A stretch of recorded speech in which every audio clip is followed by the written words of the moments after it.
बिस्मिल्लाहिर्रहमानिर्रहीम, अस्सलाम वालेकुम। जियो न्यूज़ पर आप देख रहे हैं आपस की बात और मैं हूं मुनीब फारूक। आज आपने जनाब इमरान खान की गुफ्तगू सुनी और उसके जवाब में मुस्लिम लीग नून की प्रेस कॉन्फ्रेंस भी सुनी जिसमें वज़ीर आज़म पाकिस्तान जनाब मियां शहबाज शरीफ साहब मौजूद थे। दिलचस्प बात यह है कि इमरान खान साहब को भी सामने यही नज़र आता है कि अगर और कुछ नहीं तो फिर इदारों से ही दरख्वास्त की जाए। याद रहे कि इमरान खान साहब ने पिछले कुछ अरसे में जिस तरह से एक तनकीद की मुहिम शुरू की, एक टायरेट शुरू किया पाकिस्तान के एस्टैब्लिशमेंट के हवाले से, गो कि उसमें बहुत बड़ी तब्दीली ये आई कि उस वक्त जनरल कमर जावेद बाजवा साहब आर्मी चीफ थे, आज वो अपने ओहदे पर मौजूद नहीं है और एक नए आर्मी चीफ मौजूद हैं।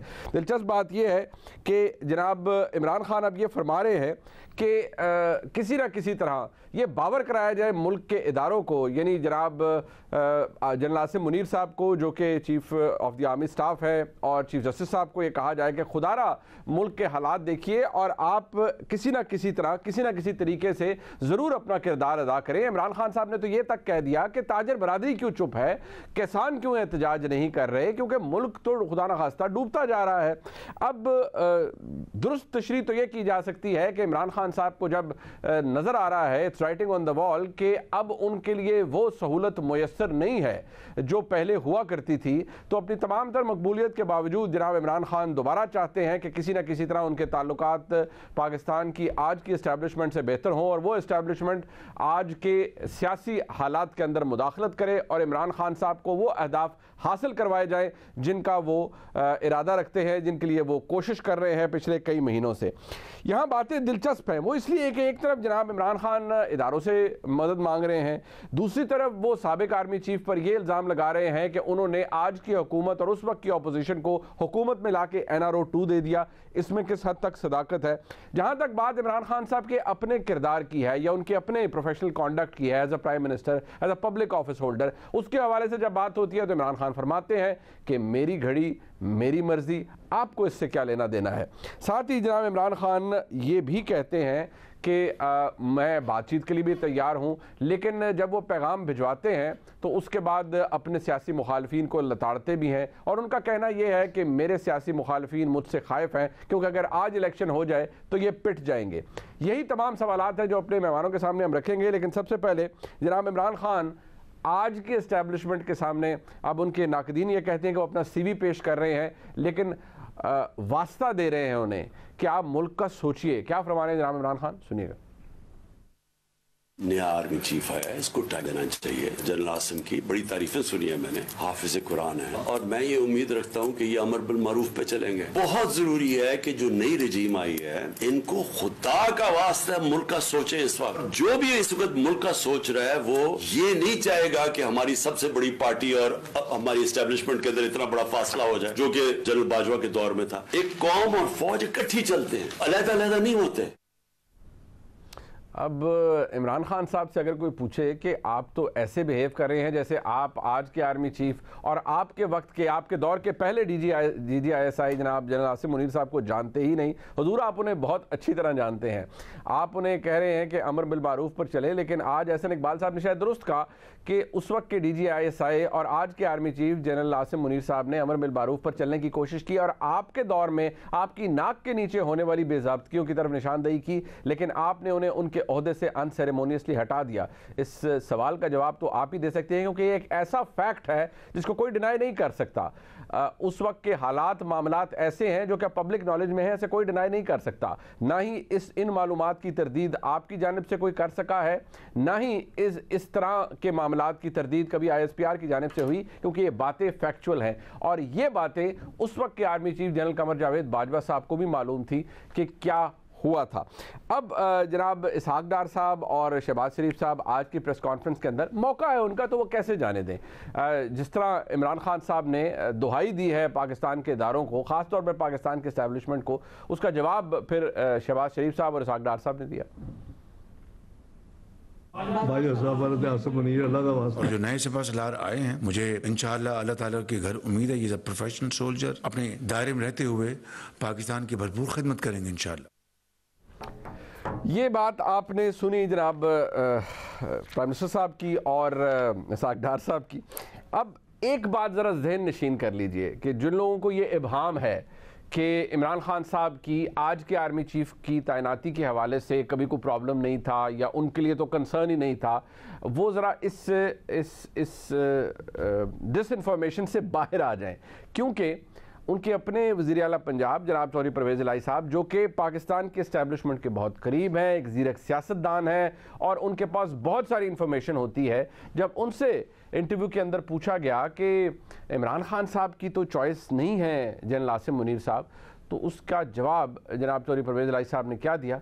ये बात इम्पॉर्टेंट है और इसलिए इम्पॉर्टेंट है कि बहुत से लोग आज भी ये कहते हैं कि नहीं इमरान खान साहब का उससे लेना देना कोई नहीं था, उनको क्या पड़ी है कौन आर्मी चीफ बनता है कौन नहीं बनता, वो तो हुकूमत में नहीं थे। इमरान खान साहब का था लेना देना और वो कहाँ तक था, मैं दोबारा कहता हूँ और मैं कई दफ़ा ये कह चुका हूँ कि ये तारीख दोहराएगी कि इमरान खान साहब का उसके अंदर क्या किरदार था।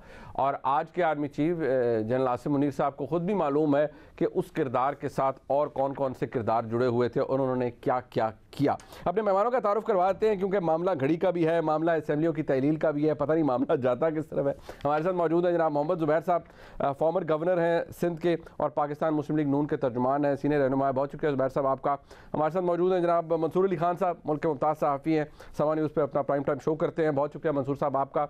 जनाब अतर काज़मी साहब हमारे भाई हैं, मुल्क के मुमताज़ तज्ज़िया निगार हैं और अभी पता चल जाएगा कि वो मुझे अभी विंडो में नज़र आ जाएगा कि वो कपड़े कौन से पहन के आएंगे, क्योंकि अक्सर वो काले कपड़े पहन के आते हैं, तो मुझे पता होता है कि वो सिम्बॉलिकली क्या शो करना चाह रहे हैं कि उनकी अलायंस किस तरफ है। तो काज़मी साहब आपका भी बहुत शुक्रिया। मैं ज़रा सबसे पहले गुफ्तगू का आगाज़ करना चाहूँगा ज़ुबैर साहब से। ज़ुबैर साहब, थोड़ा सा इम्पॉर्टेंट ये है कि इमरान खान साहब ने चले उनका अब जोर अपनी तरफ से वो कोशिश कर भी लें, चाह भी लें कि आज की इस्टेब्लिशमेंट के साथ उनके मामलात बेहतर हो जाएं, क्योंकि उनकी एक कोशिश है। अब उसका मजाक आजकल आप लोग उड़ा रहे हैं, चले कोई बात नहीं, टेबल्स तो टर्न हो सकते हैं, लेकिन इमरान खान साहब से एटलीस्ट कोई थोड़ी बहुत बात तो अब आज वज़ीर-ए-आज़म साहब ने तो किस्सा ही गोल कर दिया। उन्होंने कहा ना पहले इंतखाबात हो सकते हैं, हम जल्दी जाने के लिए नहीं आए थे, हम तो मुल्क की सम दुरुस्त करने के लिए आए थे, ना ही कोई आप बातचीत कर सकते हैं। उन्होंने कहा ये झूठे हैं, खाइन हैं, ये है वो हैं और ऐसे मुतकब्बर शख्स से बात भी नहीं हो सकती, बहुत सी ऐसी बातें की गई। तो फिर ये नहीं कि किस्सा ख़त्म समझें, आप बात नहीं करेंगे, वो आपसे बात नहीं करेंगे, फिर एक्सपेक्ट करेंगे कि मुल्क के हालात बेहतर हो जाएं, मुल्क में पॉलिटिकल सर्टेनिटी आ जाए, और जो पॉलिटिकल सर्टेनिटी आज मौजूद नहीं है उसका इम्पैक्ट आप मईशत को मुझसे बहुत बेहतर समझते हैं कि आज मईशत का क्या हाल है, और आपका नाक़िद हो या आपके हक़ में बोलने वाला हो, दोनों यही कह रहे हैं कि मईशत के हालात बहुत ख़राब है। जी, मेरा ख्याल है उसमें वो बहस इस बात पर नहीं है कि कितने ख़राब हैं, बहस इस बात पर है कि जी कौन जिम्मेदार है। पिछली हुकूमत है, पीटीआई की हुकूमत है जहाँ छोड़ के गई थी, या ये जो हमारी हुकूमत पीडीएम की हुकूमत आई है, तो जहाँ छोड़ा था इमरान खान साहब ने वो इतने मुश्किल हालात थे कि जिस तरह आज वज़ीर-ए-आज़म साहब ने कहा कि हमें ये एहसास था कि हमारा पॉलिटिकल कैपिटल बहुत हद तक जाएगा, और उसकी वजह बड़ी सिंपल थी कि हमें मईशत के हवाले से जो सख्त फैसले करने पड़ेंगे वो आवाम के लिए बोझ होंगे और हमारे लिए ख़ास तौर पर PMLN के लिए एक अनपॉपुलर फैसले होंगे, और उसका इम्पैक्ट भी हमने देखा, जुलाई के बाई इलेक्शन में देखा, फिर अक्टूबर के बाई इलेक्शंस में देखा, जहाँ जाहिर है हमारे लिए एक सेटबैक था जो हमने कभी भी पंजाब में नहीं देखा था, लेकिन एक पॉलिटिकल कॉस्ट है जो ये तो बेसिक नॉलेज थी कि आप अगर महंगाई करेंगे, अगर आप पेट्रोल की प्राइसेस बढ़ाएंगे जिसका इम्पैक्ट बहुत फार रीचिंग होता है, इलेक्ट्रिसिटी की प्राइसेस बढ़ाएंगे, तो वो तो एक हकीकत है। जहाँ तक इमरान खान की डिमांड करने का ताल्लुक है कि जी इलेक्शन जल्दी कराएं, he is perfectly within his right to demand early elections. Where he is wrong and blatantly wrong is to appeal to the army chief कि जी वो उनको आप जिस तरह से भी वो उनका तरीका है, वो मैं उस पर नहीं कमेंट कर रहा, प्यार मोहब्बत से या डरा धमका के या जो भी है, एक और जगह क्योंकि उनका कोई ताल्लुक ही नहीं है। एक तरफ तो आप कहते हैं कि जी बाजवा साहब इन्वॉल्व होते थे पॉलिटिक्स में और नहीं होना चाहिए था, दूसरी तरफ आप नए चीफ को कह रहे हैं कि आप इन्वॉल्व हों, तो क्यों हों इन्वॉल्व। और जहाँ तक जनरल बाजवा की बात है, एक मेरा ख्याल है बार बार वजाहत करने की ज़रूरत है। जनरल बाजवा साहब के 6 साल दौरानिया था उन्होंने जब आर्मी चीफ रहे, तो आखिर के जो 8 महीने थे उसको छोड़ के तो वो उनके साथ थे, इमरान खान के साथ, और पूरी दुनिया ने देखा मेरा ख्याल है। और ख़ुद इमरान खान ने एक दफ़ा नहीं बार बार उस चीज़ को एक्सेप्ट किया कि जिस तरह से सिविलियन हुकूमत को, इमरान खान की हुकूमत को हर लिहाज से, गवर्नेंस के हवाले से लेके, फॉरेन पॉलिसी से लेके, इकनॉमिक मैनेजमेंट से लेके, चाइना से अगर फंडिंग चाहिए, सऊदी अरेबिया से चाहिए, ये इमरान खान ने एक्नॉलेज किया। तो वो जो उनका 72 महीने का वो दौरानिया था जनरल बाजवा का, उसमें 8 महीने छोड़ के तो 64 महीने इमरान खान के साथ थे वो। अच्छा चले जुबैर साहब, एस्टैब्लिशमेंट की बात को अगर डिसरिगार्ड भी कर देते हैं सर, अगर हम एस्टैब्लिशमेंट की बात को डिसरिगार्ड भी कर दें, मुझे ये बताइए कि आप हुकूमत में रहकर बसद एहतराम क्या तीर चला पाएंगे अगले 8-10 महीनों के अंदर? आप तो अनपॉपुलर हो रहे हैं विद एवरी पासिंग डे, मुल्क की मईशत जो है वो आपके सामने है, आपके पास आवाम को अच्छी खबरें देने के लिए नहीं है। इमरान खान साहब on the other hand has capitalised, और उन्होंने बहुत ज़्यादा कैपिटलाइज किया है आज के बुरे मुआशी हालात पर, और वो रोज़ यही कहते हैं कि इन्होंने मुल्क डुबा दिया। अपना तो जारी बात है क्योंकि वो पीछे चले गए, किसी को ये याद भी नहीं होगा, शायद कम लोगों को याद होगा कि इमरान खान साहब जब गए तो वो क्या करके गए। वो भी रिकॉर्डेड चीज़ें हैं कि जो उन्होंने नोज टाइप पर ले गए थे इकोनॉमी को अपने पॉलिटिकल स्टंट्स करके। बट सवाल ये है कि आप क्या गेन कर पाएंगे 10 महीने के अंदर? जी मुनीब, जो भी मुश्किल इकोनॉमिक डिसीजंस होते हैं हमेशा हर दौर में, उसमें मुश्किल डिसीजंस का मतलब ये होता है कि उसका इमीडिएट इम्पैक्ट जो होता है नेगेटिव होता है हुकूमत के लिए, लेकिन वो लेने पड़ते हैं। और पॉलिटिकली उसकी price in the short run पे करनी पड़ती है, लेकिन एज टाइम पासेस उसके असरात, पॉजिटिव असरात आने शुरू हो जाते हैं। तो this is exactly a strategy कि जो हमें मुश्किल फैसले करने थे, जिसके हमने पॉलिटिकल कॉस्ट भी पे की है, इन द नेक्स्ट 7-8-9 मंथ्स उसके पॉजिटिव असरात आने शुरू हो जाएंगे। और वो फिर जब हम अगस्त 2023 में छोड़ेंगे और पीछे मुड़ के देखेंगे तो हम समझेंगे कि it was worth taking the risk जो हमने लिया था। बिकॉज रिस्क तो होता है कि टर्न अराउंड, आप जब इकोनॉमिक टर्न अराउंड की बात कर रहे हैं तो बहुत सी चीज़ें हुकूमत के कंट्रोल में और बहुत सी चीज़ें हुकूमत के कंट्रोल से बाहर है। इंटरनेशनल फैक्टर्स हैं, जिस तरह ऑयल प्राइसेस हैं फॉर एग्जांपल। तो अल्लाह करे given the situation and the assessment, हम समझते हैं कि इकोनॉमिकली एक बेहतर वक्त आएगा अगले चंद माह में उन फैसलों का जो मुश्किल फैसले आज किए गए हैं। आपको ये लग रहा है, आपको और इमरान खान को भी यही होप करना चाहिए कि अल्लाह करे टर्न अराउंड हो जाए इससे पहले कि जब इलेक्शन हो और फिर मुकाबला हो। नहीं, अभी currently he is preying on your weakness ना, वो तो सियासी तौर पर I think that's the wise thing for him to do, because आप सियासी तौर पर तो वो आपकी वीकनेस के ऊपर इस वक्त कैपिटलाइज करें ना, that's perhaps the right course of action for him, but you are providing him the opportunity because उनका इतना हक नहीं बनता, क्योंकि वो जब जिस दौर में वो 3.5-4 साल माशाल्लाह करके गए हैं, तो वो तो या तो ये है ना कि एक आपने सेंचुरी या डबल सेंचुरी मारी हुई है और हमारे जीरो पर आउट होने पर खुशियां मना रहे हैं। सर वो मसला ये है कि आप वो हुकूमत में नहीं है सर, वो मुकाबला लोगों को भूल गया ना। वो आज का दौर आपका, यानी कि उनको शक्ल नज़र आती है जनाब मिफ्ता इस्माइल साहब की, जनाब इसहाक डार साहब की, कि जनाब ये हमारे वज़राए ख़जाना है, पिछले 8 महीने के अंदर 2 रहे, तो क्या तब्दीली आ गई है? क्या ये long term, short term, with all due respect, लोगों को ये चीज़ें समझ नहीं आती है at the end of the day, because it all boils down to कि आपके हाथ में क्या और क्या नहीं है। But let's take it little forward. अब अतर साहब, ठीक है, इमरान खान साहब का अपना कोर्स ऑफ एक्शन है, कभी किसी को लताड़ दिया, कभी किसी को खुदा का वास्ता दे दिया कि यार कर लो जो कुछ मुल्क के लिए आप सोचे। इमरान खान साहब, अगर मैं आपसे पूछूं आज की एस्टैब्लिशमेंट से क्या चाहते हैं? कि एक तरफ शायद वो इस बात को भी अपहोल्ड करना चाहते हैं कि बड़ी अच्छी बात है, ए पॉलिटिकल रोल होने चाहिए, सब कुछ होना चाहिए थियोरेटिकली, लेकिन जो वो पिछले 8 महीने से करते रहे हैं वो तो ये कहते रहे हैं, चाहे पुरानी एस्टैब्लिशमेंट और चाहे अब नई एस्टैब्लिशमेंट, कि भाई इन लोगों को हटाएं और इलेक्शन करवाएं। तो ये चाहते हैं इमरान खान साहब? देखिए मुनीब भाई, पहली चीज़ तो मैं भी आज आपसे पूछूंगा कि आखिर आप क्या चाहते हैं। आपको तो मेरे कपड़ों पे भी एतराज़ है कि काले कपड़े क्यों पहन के आता है, ठीक है कि नहीं। तो दूसरी बात यह है कि जिस तरीके से जो हमने बात की कि आपको मुझ पे एक ख़ास खामखा एतराज़ रहता है, उसी तरह इस हुकूमत को भी जो है ना ख़ास किस्म का एतराज़ है खान साहब के ऊपर। देखिए इशू क्या है मुनीब भाई, इशू ये है कि 13-14 जमातों की हुकूमत है और इनकी ख्वाहिश क्या है? इनकी ख्वाहिश ये है कि किसी तरीके से इस्टेब्लिशमेंट से ये साबित कर दिया जाए कि जो इस्टेब्लिशमेंट अभी चेंज भी हुई है, खान साहब की उनसे भी लड़ाई है, खान साहब ने उनको बड़े गलत तरीके से ये किया था, उनके साथ वो किया था, भाई आप उनका खुद क्यों नहीं सियासी मुकाबला करते? देखें, पहले ये लोग हमें ये बताते रहे कि वो सिलेक्टेड है, उसको वो लोग लेके आए थे।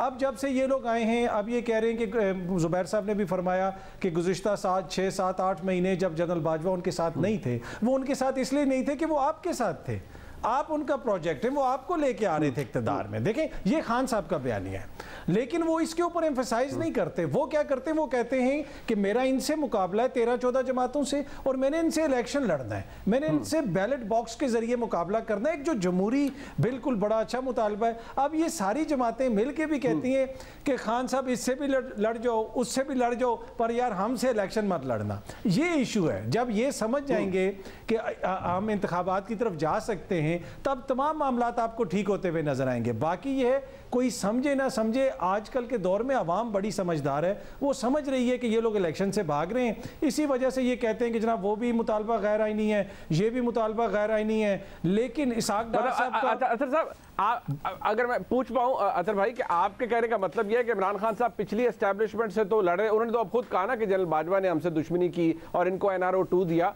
लेकिन आप ये कह रहे हैं कि ये PDM की ख्वाहिश है, यानी जुबैर साहब की ख्वाहिश है, दिली बहुत अंदर से उनकी ख्वाहिश है कि इमरान खान साहब आज की एस्टैब्लिशमेंट से भी लड़ जाएं और लड़ पड़े, ये इनकी ख्वाहिश है। देखिए, नहीं, जुबैर साहब तो बड़े डिसेंट आदमी में, ओवरऑल हुकूमत का जो रुझान है, जो इनकी इत्तेहाद है, उसका जो एटीट्यूड है, मैं उसकी बात कर रहा हूँ। इस हुकूमत का एटीट्यूड ये है कि वो अपने ऊपर तो बात ही नहीं आने देते। वो मतलब बात ये है कि आपका उससे मुकाबला है और आप सब लोग डर के एक इक़्तिदार के ईवानों में छुप के बैठे हुए, मैदान में नहीं आ रहे इलेक्शन लड़ने और बातें करते हैं जी इस्टेब्लिशमेंट ये कर रही है, इस्टेब्लिशमेंट वो कर रही है, इदारों नहीं, अतर भाई उसका काउंटर है ना, मैं गुजारिश है उसका काउंटर, वो आपकी बात ठीक है, ये डर भी रहे होंगे, ये भाग भी रहे होंगे इलेक्शन से, लेकिन इनके पास जवाब ये है कि भाई हमारे पास तो अभी मुद्दत मौजूद है, हम तो उस तक चलेंगे।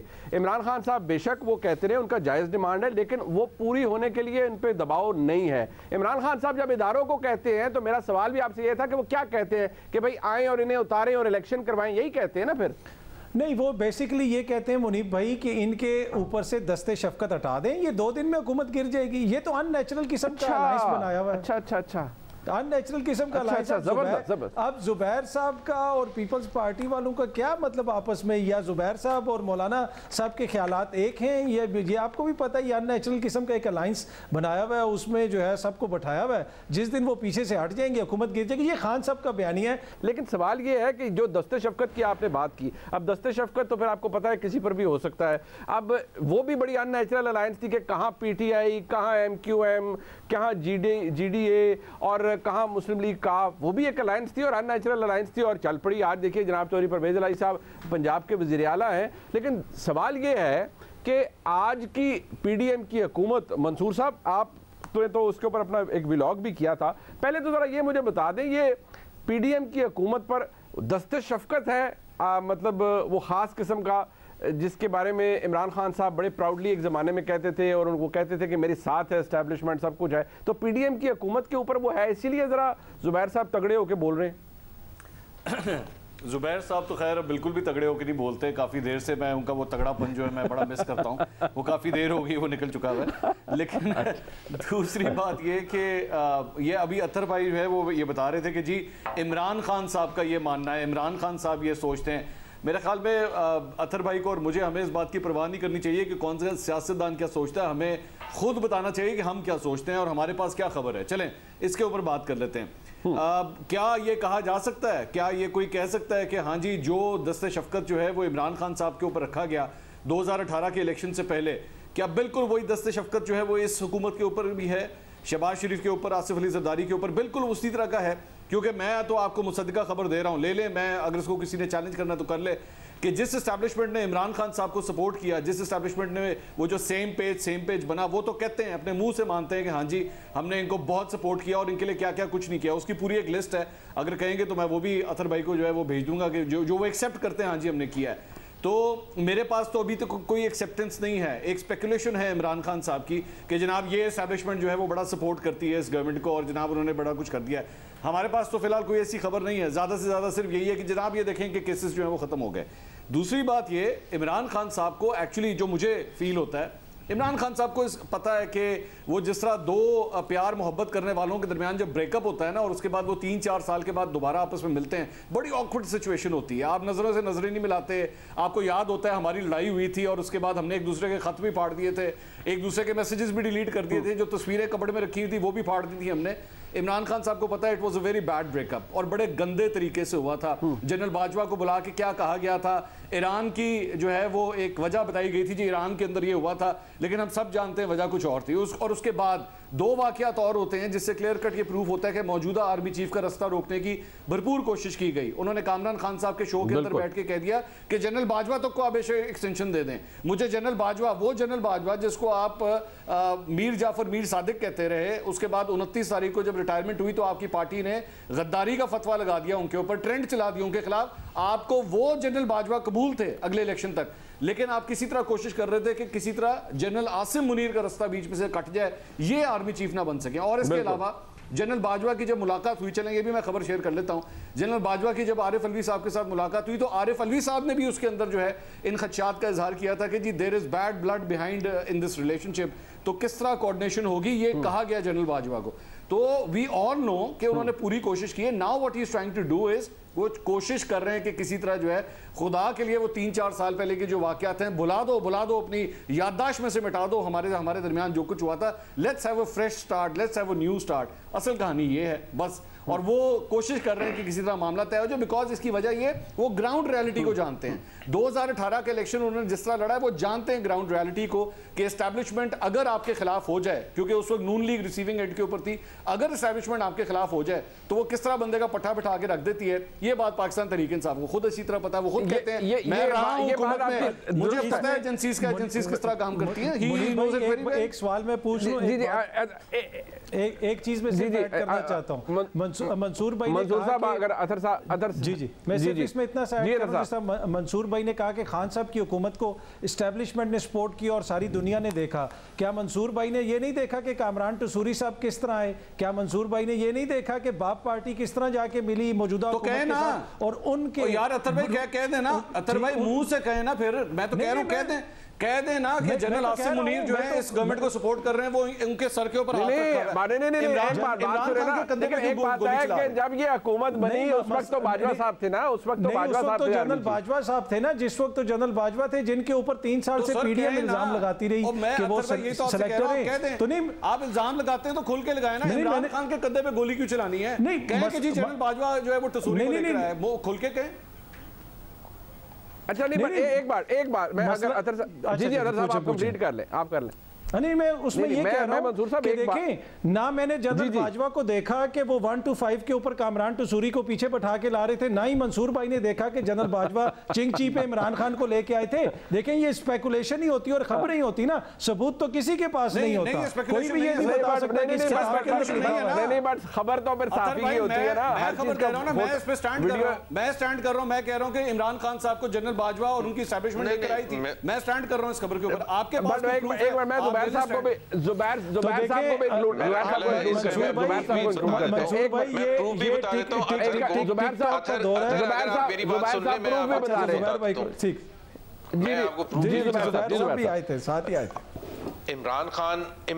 इमरान खान ही की बात हो रही है ना। इमरान खान ने पावर में हटने के बाद इंटरव्यू में ये कहा कि हम इतने डिपेंडेंट थे, एजेंसीज को कहना पड़ता था पार्लियामेंट में वोट लेने के लिए।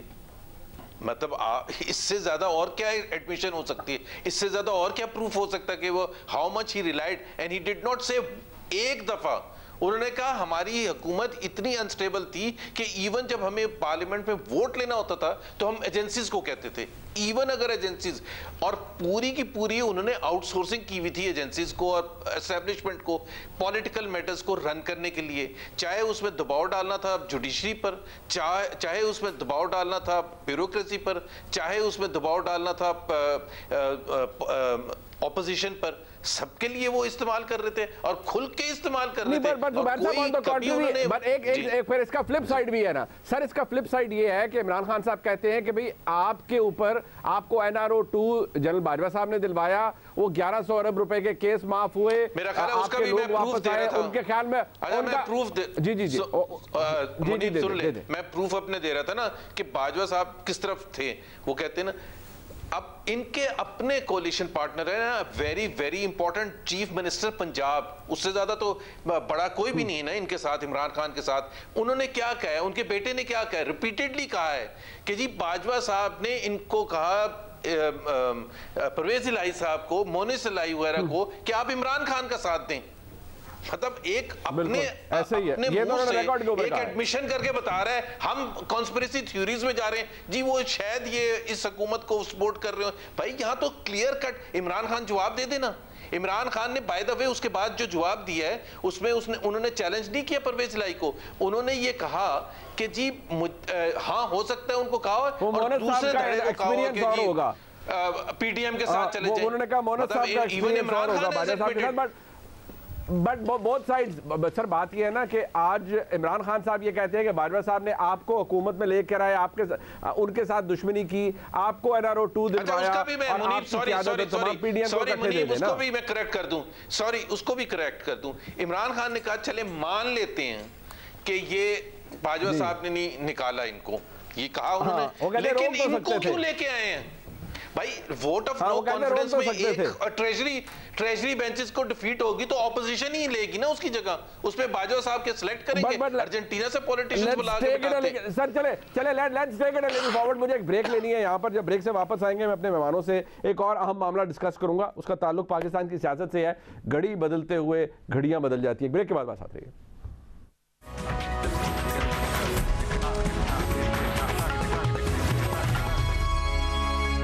एक दफ़ा फिर आपको खुशामदीद कहते हैं। इंपॉर्टेंट बात यह है कि प्रोग्राम से पहले डिस्कशन हो रही थी क्योंकि इमरान खान साहब का जो बयानिया है वो अपनी जगह, लेकिन उन्होंने तासुर कायम किया और उनका वोटर सपोर्टर आज भी ये कहता है कि इमरान खान साहब के साथ ठीक है हालात अच्छे होंगे, इस्टेब्लिशमेंट के सब कुछ, लेकिन आज की हुकूमत को बाजवा साहब हुकूमत में लेकर आए, इस तमाम लोगों के ये जो मखलूत हुकूमत है इसको, और इनके लिए बहुत सारा रास्ता हमवार किया गया है, NRO-2 डलवाया गया। अब जुबैर साहब का मौक़िफ़ उस पर आ चुका है, लेकिन मंसूर साहब ये आर्ग्यूमेंट कितना सेलेबल है कि बाजवा साहब इक़्तिदार में आए, उन्होंने तमाम हुकूमती इत्तेहाद के जो केसेस हैं वो माफ़ करवा दिए हैं। अब जैसे सुलेमान शहबाज साहब वापस तशरीफ़ ले आए हैं, हमजा शहबाज साहब एक्विट हो गए हैं, शहबाज शरीफ साहब वो मनी लॉन्ड्रिंग वाले मामले में एक्विट हो गए हैं, मरीम नवाज शरीफ साहबा का मामला जो 4 साल से लटका हुआ था उनकी अपील का, वो वहाँ से एक्विट हो चुकी हैं। तो ये तासुर इमरान खान साहब देने की कोशिश कर रहे हैं कि ये सब जनरल बाजवा की मरहून मेहनत हुआ, उनकी वजह से हुआ।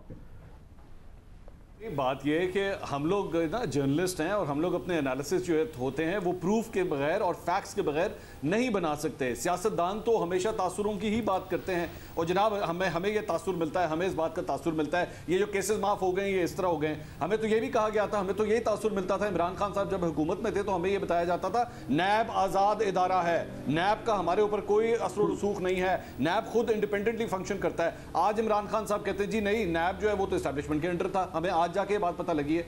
हमें तो हम तासुर के बगैर के थ्रू नहीं जा सकते, हमें फैक्ट्स चाहिए, हमें फैक्ट्स के ऊपर एनालिसिस बनाने हैं। अगर ये अतर भाई यहाँ बैठे हैं, जुबैर साहब यहाँ पे बैठे हुए, बोलें, खुल के बोलें, कह दें अच्छा जी मरीम नवाज का जो केस सुनने वाला जज था ना जनाब बाजवा साहब ने उसको फोन करके कहा था मरीम नवाज को फारिग कर दो, या फिर जो सलमान शहबाज का जो केस है या मनी लॉन्ड्रिंग का जो केस है, ये जो फलां जज को जनाब ISI के किसी बंदे ने फोन करके कहा था ये केसेस को माफ कर दो, आप लाएं मेरे सामने फैक्ट्स लाएं, फिर उसके ऊपर हम एनालिसिस देते हैं। सिर्फ इस बुनियाद के ऊपर हम नहीं कह सकते। इस तरह तो इमरान खान साहब के भी कई केसेस हैं, वो कहते हैं जनाब मैं सुप्रीम कोर्ट से सर्टिफाइड सादिक और अमीन हूं, नून लीग नहीं मानती, नून लीग कहती है नहीं जी हम नहीं मानते, but we will have to go with the facts and the facts says कि वो फिलहाल आज की तारीख में वो सर्टिफाइड सादिक और अमीन है। आपको चाहे कितना ही बुरा क्यों ना लगता हो, मुझे सुप्रीम कोर्ट के फैसले के साथ ही जाना पड़ेगा ना। बट मंसूर साहब मेरी और आपकी राय उसमें हम एक ही जैसी होगी और हम ये बिलीव करते हैं, लेकिन फिर ये सवाल हमसे भी पूछा जाएगा, आपसे पूछा जाएगा कि भाई आप जब कहते हैं कि 2018 में उस वक्त की एस्टैब्लिशमेंट ने इमरान खान की हुकूमत बनाई और उन्हें इलेक्शन जितवा के दिया और उनकी हुकूमत नहीं बन सकती थी एस्टैब्लिशमेंट की मर्जी के खिलाफ, लेकिन वो करवाई गई, बनवाई गई, तो उसका सबूत हमारे पास क्या है? मेरे पास है, मेरे पास है, काफी सबूत है। हाँ मेरे पास है, मैं आज क्लेम कर रहा हूँ, ओवरऑल क्लेम कर रहा हूँ, मेरे पास इसका सबूत है, गवाही भी है। और बोले बिल्कुल, सबूत भी है, गवाही भी है। अतर साहब देखिए, यहाँ तो इमरान खान साहब को जो फैसिलिटी मिली है उसका सबूत भी है, गवाह भी है। जुबैर साहब का तो पार्टी का मौकफ होगा ना, उनका अपना एक अकाउंट होगा उसके ऊपर, लेकिन पाकिस्तान के साथ बात करता हूँ। चले वो ठीक है जुबैर साहब, बट अब आप अपने आप को पार्टी से एक्सट्रिकेट तो नहीं कर सकते ना सर। आप पीएमएलएन की नुमाइंदगी कर रहे हैं तो जाहिर बात है आपको उस नजर से देखा जाएगा। मैं वैल्यू करता हूँ आपकी सच्चाई की, लेकिन अतर साहब ये एविडेंस है बकौल मंसूर साहब के, इन चीजों का है एविडेंस। जी देखिए, टू बी ऑनेस्ट दोनों मोजेस दो फैक्ट्स पे बात कर रहे हैं। मैं भी कोई इंताक्षरी नहीं खेल रहा, मैं भी फैक्ट्स ही कुछ बता रहा हूँ। प्रॉब्लम ये है कि हम यहाँ पे साइंस को डिस्कस नहीं कर रहे। साइंस देखें, यहाँ पे हम साइंस को डिस्कस नहीं कर रहे कि सल्फ्यूरिक एसिड का फार्मूला क्या है, हमने फार्मूला निकाल लिया। होता ये है कि ग्राउंड के ऊपर जो कुछ हो रहा होता है, उन हकाइक को देख के आपको तासुर मिलता है। क्या ये हकाइक नहीं है कि वज़ीर-ए-आज़म बनने से एक दिन पहले FIA ने प्रोसिक्यूटर चेंज कर दिया? उस वक्त किसकी हुकूमत थी जब शहबाज शरीफ का प्रोसिक्यूटर को फोन आया कि तुमने नहीं जाना FIA के केस में? ये वो फैक्ट है। अब इसके पीछे क्या था, उससे एक तासुर मिलता है कि इसके पीछे कोई कुव्वतें थी जो शहबाज शरीफ साहब को हुकूमत में लाना चाहती थी। अब ये देखें, बायोलॉजी या केमिस्ट्री तो है नहीं है कि मैं हतमी राय कायम कर दूं कि जनाब ये है, ये ब्लैक एंड व्हाइट में सामने पर्चा निकला था और उन्होंने आके कहा था कि इसको लाना है। जब रात को 12 बजे अदालतें खुली थी, उससे क्या तासुर मिला था? जिस तरीके से इमरान खान साहब की हुकूमत का खात्मा हुआ, जिस तरीके से अदालतों ने डिक्टेट किया कि जनाब इतने बजे शुरू होगी कार्रवाई, इतने बजे खत्म होगी, जिस तरीके से इसहाक डार साहब को जो 4 साल से तकरीबन मुल्क से बाहर थे, बट एक बार अतर भाई गुजारिश है कि अब उस वक्त तो आइन को, अब ये तो बात मैं इस पे थोड़ा सा इसलिए कह सकता हूँ क्योंकि कानून के हवाले से मैं थोड़ा जानता हूँ कि वो तो एक बड़ा फ्लैग्रेंट डिसरिगार्ड था टू द कॉन्स्टिट्यूशन और आइन को रोंदा जा रहा था। और जहां तक रात को खुलने वाली बात है, तो डॉक्टर शेरी मजारी साहबा को भी इस्लामाबाद हाई कोर्ट ने रात को ही रिलीफ दिया था। तो ये कोई अचंभे की बात नहीं है, मतलब मेरे नजदीक अच्छी बात है। सुप्रीम कोर्ट रात को खुले, हाई कोर्ट रात को सुने और रिलीफ दे, वो ठीक है। उसके बाद तो बहुत अतर ने जिक्र किया, नहीं अतर ने जिक्र किया ना कि रात को क्यों खुली थी। सुबह 10:30 बजे डायरेक्शन थी सुप्रीम कोर्ट की 9 तारीख को कि जी वोट ऑफ नो कॉन्फिडेंस शुरू किया जाएगा।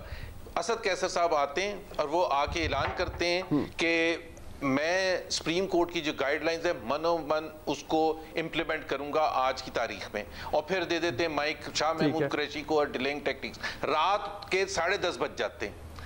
10:30 बजे वो फरमाते हैं, अब ये कह रहे हैं ना अदालतें की खुली थी, अदालत ने ये कहा था कि 9 तारीख को वोट ऑफ कॉन्फिडेंस होगा because it was supposed to be held on 3rd of April।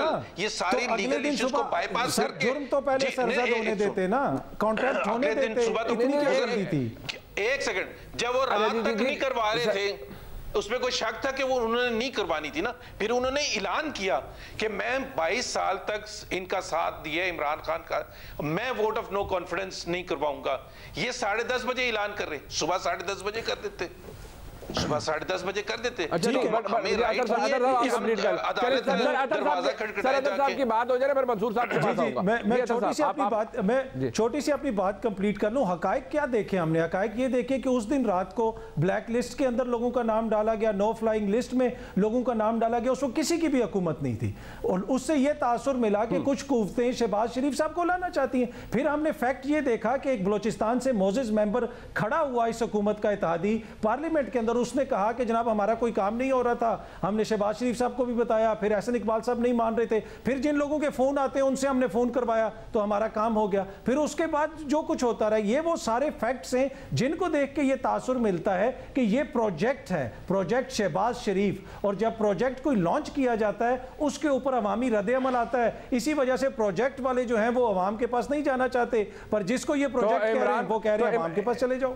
तो अच्छा नहीं, तो इमरान खान साहब आपकी नजर में प्रोजेक्ट नहीं थे, ये प्रोजेक्ट पीडीएम या प्रोजेक्ट शहबाज शरीफ प्रोजेक्ट है जी। ये अवाम के पास चले जाएं, आज पता चल जाएगा कौन किसका प्रोजेक्ट था, अवाम बता देगी ना, फैसला कर देगा जमहूर। अच्छा मंसूर साहब फिर इमरान खान साहब प्रोजेक्ट नहीं थे, ये प्रोजेक्ट शहबाज शरीफ है। ये हमारे भाई अतर साहब ने कहा है कि इनको गायबाना कुव्वतें जो हैं, जो मुझे और आपको पता है कौन है, अतर साहब को भी पता है और जुबैर साहब को तो ख़ास तौर पर पता है कि उन कुव्वतों ने उन्हें बुलाया और इमरान खान साहब ने यही चीज़ पॉइंट आउट की है कि शहबाज साहब अभी हुकूमत में नहीं आए थे तो उनके लिए काम होना शुरू हो गए थे। तो वो कौन करवा रहा था मंसूर साहब?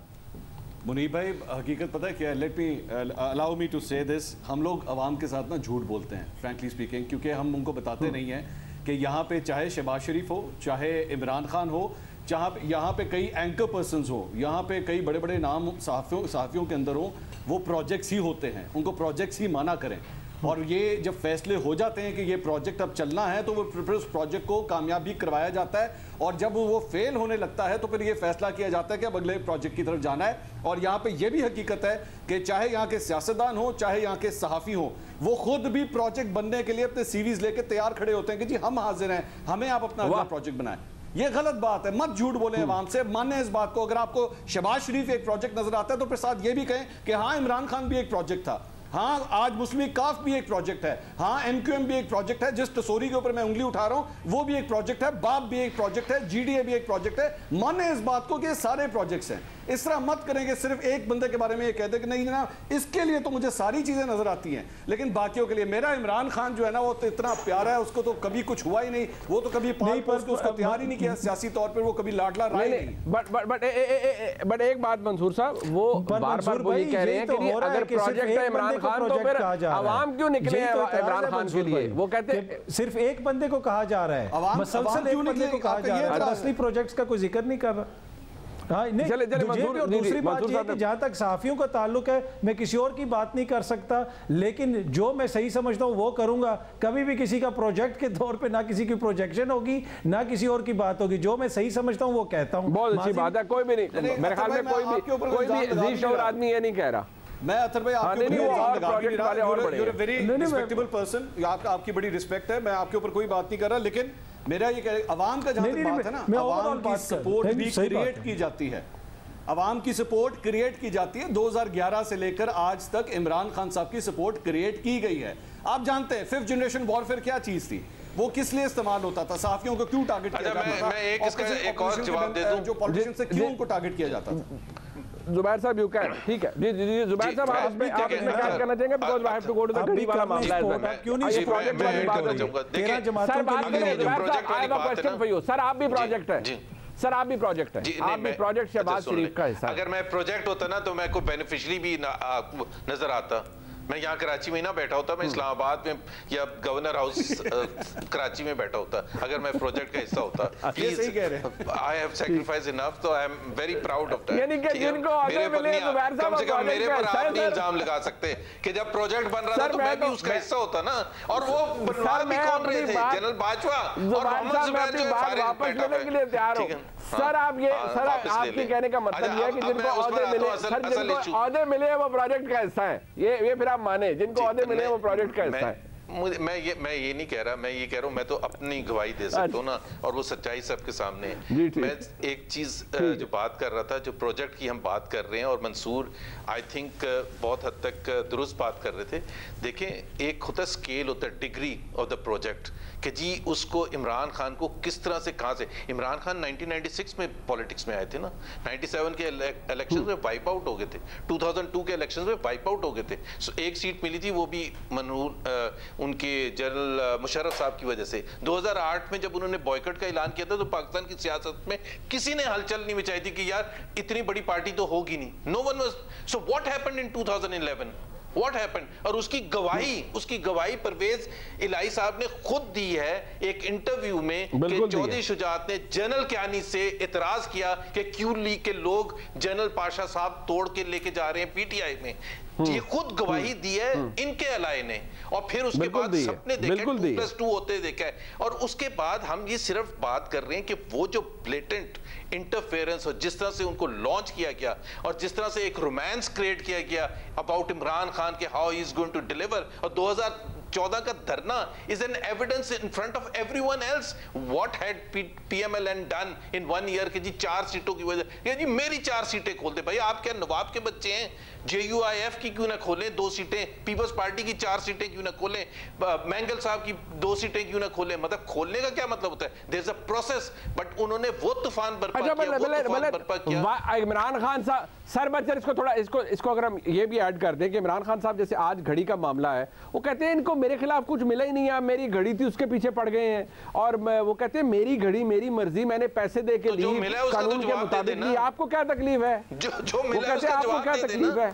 ये मुनीब भाई वो जवाब उन्होंने दिया, वो कहते हैं मैंने रसीदें दे दी है भाई, वो कह रहे हैं मैंने इतना ज्यादा पैसा नहीं बनाया, थोड़ा सा पैसा बनाया, तो इसके पीछे क्यों पड़ गए? सर वो बात ही है ना, वो कहते हैं मैंने कानूनन बताया। मंसूर साहब यार मुनीब भाई आपको याद होगा, मुझे हैरानगी होती है कि इमरान खान साहब इस किस्म की स्टेटमेंट देंगे। ये अपने जलसों में खड़े होकर नवाज शरीफ को कोट किया करते थे, जब नवाज शरीफ की एक वीडियो आ गई थी जिसमें उन्होंने कहा था कि तुम कौन होते हैं मुझसे पैनामा का सवाल करने वाले, मेरी जायदाद है मेरी मर्जी। आज आप एग्जैक्टली वही अल्फाज आप अदा कर रहे हैं। बात ये घड़ी भाई को 600 रुपए की या 2000 रुपए की या 2500 रुपए की, ये अगर आपके मुताबिक भी 5 करोड़ 10 लाख रुपए की घड़ी है यार, इतने का प्लॉट मिलता है 1 कनाल का आज। ठीक है, बट सवाल ये है अतर साहब कि इमरान खान साहब अपने दौर में वो मुख्तलिफ वज़राए आज़म की मिसाल देते रहे कि किसी से पूछा गया कि आपके पास क्या है, हर कोई अपना जवाब देने का पाबंद है। उन्होंने लोगों से रसीदें मांगी, उन्होंने लोगों से मनी ट्रेल मांगे, मामले की शफाफियत मांगी। क्या इमरान खान साहब वो प्रोवाइड करने में कामयाब हुए? जो रसीद दी गई वो उस बादियों नज़र में एक कच्ची रसीद है, रसीद देने वाला उस दुकान का मालिक कहता है कि ये मेरी रसीद नहीं है, ना ही मेरे साइन है। तो क्या इमरान खान साहब को ये कहना चाहिए कि मेरी घड़ी मेरी मर्जी? देखिए, इन प्रिंसिपल तो किसी भी हुक्मरान को इस तरह का कोई भी तोहफा अपने साथ नहीं लेके जाना चाहिए। ये स्टेट की ओनरशिप में होना चाहिए और स्टेट इसको ऑक्शन करे। लेकिन यहाँ पे देखें, हम थोड़ा सी ज्यादती करते हैं। एक शख्स ने आइन और कानून के मुताबिक जितनी भी कीमत जो उसमें दर्ज है वो उसके मुताबिक अदा की और एक चीज़ ले ली। अगर नहीं की तो आप रेफरेंस दायर कर दें, आप नैब का केस बना दें, जो केस बनता है आप ज़रूर बनाएं। दूसरी तरफ एक बैनुल अक़वामी आलमी स्कैंडल आया मुबैना करप्शन का, उसमें जिन फ्लैट्स का जिक्र आया आज तक उसकी एक मनी ट्रेल नहीं थी। ये आप किस तरह कंपेयर कर रहे हैं कि एक सरकारी तोहफा आया, एक आपकी लंदन में जायदादें जिनके अंदर आप बैठे हुए और साथ से ये भी कह रहे हैं कि हमारा इससे कोई ताल्लुक नहीं, और साथ ये भी कह रहे हैं कि जनाब ये अल्हम्दुलिल्लाह हमारी जायदादें हमने 2006 में खरीदी हैं। भाई कोई तो बैंकिंग ट्रांजैक्शन दिखा दो ना, कच्ची रसीद हमें नजर आ रही है, कोई हमने कोई कच्ची बैंक स्टेटमेंट मांगी उनसे कि यार खुदारा लंदन जैसे मुल्क में ये कोई आपने टोबा टेक सिंह में तो नहीं प्रॉपर्टी खरीदी ना, कोई तो मनी ट्रेल होगी मेरे भाई, कुछ तो दिखा दो। तो फिर आप ये दो चीजों को किस तरह कंफ्यूज कर रही है? टोटली अलग चीजें। हाँ, इन प्रिंसिपल वो भी नहीं होना चाहिए, लेकिन इसको आप कंपेयर नहीं कर सकते। जुबैर साहब बात पूरी हो जाए सर साहब की। जी अदर साहब नहीं मेरी बात किधर पूरी जी? आजकल पाकिस्तान में किधर मेरी बात पूरी हो सकती है? आजकल कोई नहीं होनी मेरी बात। नहीं जुबैर अदर साहब बिल्कुल आप डरे ना, मैं आपके साथ हूँ। आप जुबैर साहब कराची बैठ के आपको धमका रहे हैं। नहीं, मुझे सारा टाइम इनको दे दो। नहीं मैं मजाक कर रहा हूँ जुबैर साहब को, मैं ऐसी मजाक कर। Please sir go ahead. Thank you. जी जुबैर साहब देखें, एक तो देखें बात हो रही है नवाज शरीफ वो सिंगल्ड आउट। इमरान खान ने ये कहा था कि इनका केस सबसे पहले लगा लें, बाकी 449 जो दूसरे हैं पनामा में लिस्टेड उनका बाद में। अगर वो लीगल इशू होता, अगर वो अथर लीगल इशू होता तो वो फिर बाकी 449 का उठाते ना साकिब निसार साहब, एक कभी नहीं उठाया। So it was not a legal thing, it was a political thing and they had to go after Nawaz Sharif. By the way Nawaz Sharif was not even listed in that 450, उनके बेटों का था। सो ये जिस तरह लीगली आप किसी के वालिद साहब। दूसरी बात ये, इमरान खान ने ब्लेटेंटली सारे कानून तोड़े इसमें घड़ी में। उन्होंने कहा कि 50% दिया था, उन्होंने 50% नहीं दिया था, 20% दिया था। कानून चेंज हुआ दिसंबर 2018 में। घड़ी का ये किस्सा हुआ है उसके 1.5 महीने के बाद, और 1.5 महीने के बाद वो खुद कि मैंने 20% दिया था। 5 करोड़ की डॉक्यूमेंटेशन होती है, कोई एक कच्ची रसीद के साथ हो गए। You are a sitting prime minister. जी ठीक है। आज अब मंसूर साहब लास्ट कमेंट, मरियम नवाज शरीफ साहबा के केस का फैसला सुन ले, देख ले, तो उसके अंदर पता चल जाता है कि कितना। सर अतर भाई सिर्फ आपके साथ इस बात पे एग्री करूंगा कि ये जो इस्लामाबाद के दुकान की जो रसीद दी गई है ना, ये इमरान खान का कतरी खत है, बस यही समझ लीजिए। अच्छा बहरहाल इसकी इन्वेस्टिगेशन होनी चाहिए जी। कतरी खत को तो खदेड़ दिया था सुप्रीम कोर्ट के अंदर उस फैसले के बाद, और उसकी अहमियत के हवाले से भी बात हो गई थी। बहरहाल आज का वक्त बताएगा और आने वाला वक्त बताएगा कि क्या होता है। प्रोग्राम आपने देखा, अपने तमाम मौजूद मेहमानों का मैं शुक्रिया अदा करता हूँ। खुदा हाफिज़।